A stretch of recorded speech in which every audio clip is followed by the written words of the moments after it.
تازه او باد خبر افغانستان کې د سیلابونو څپې بغلان کې د 50 تنو د مړینې خبر ورکړل شوی.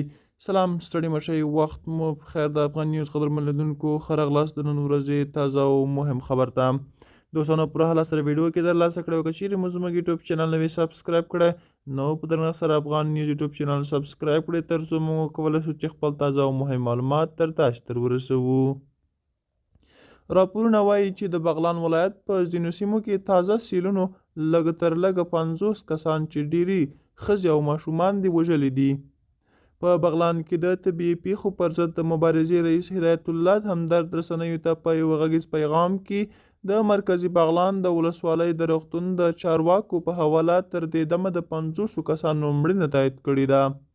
د بغلان مرکزي روغتون موږ ته تایید کړي چې 500 مړي ترلاسه کړي.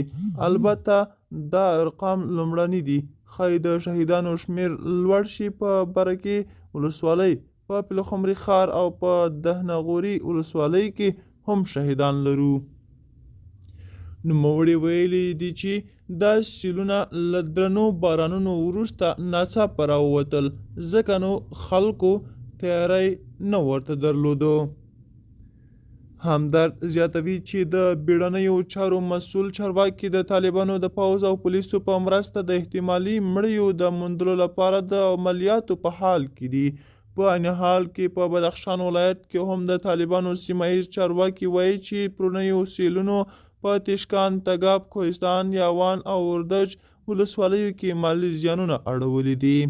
د بدخشان د پیښو پر ضد د مبارزې رئیس محمد اکرام اکبري په دې اړه ازادي راډیو ته وویل موږ دلته لوی انساني تلفات نه لرو، یوازې 2 تنه په تشکان ولسوالۍ کې ترې تمدي او په کوهستان ولسوالۍ کې 1 تن شهید دی، خو د څارویو د برېښنا د بندونو او د کورونو د ویجاړېدو په څیر مالي زیانونه خورا زیات دي.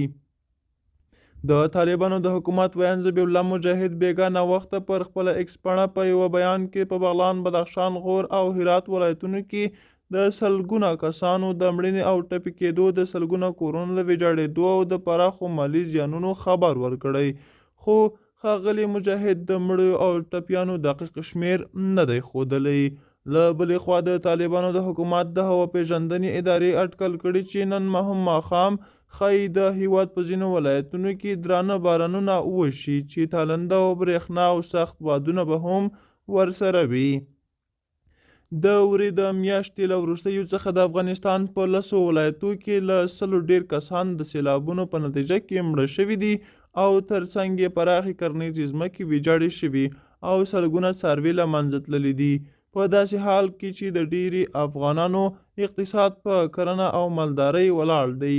افغانستان د ملګرو ملتونو د معلوماتو له مخې د اقلیمي بدلون د زیانونو له پلوه د نړۍ د زیانګالو هیوادونو په فهرست کې 6 ځای لري. دوستانو دا د نن چمتو شوی ویډیو، که غواړئ نور تازه او مهم خبرونه ترلاسه کړئ نو همدا اوس افغان نیوز یوټیوب چینل سبسکرایب کړئ. تر بیا ښه وخت، خیر چارې.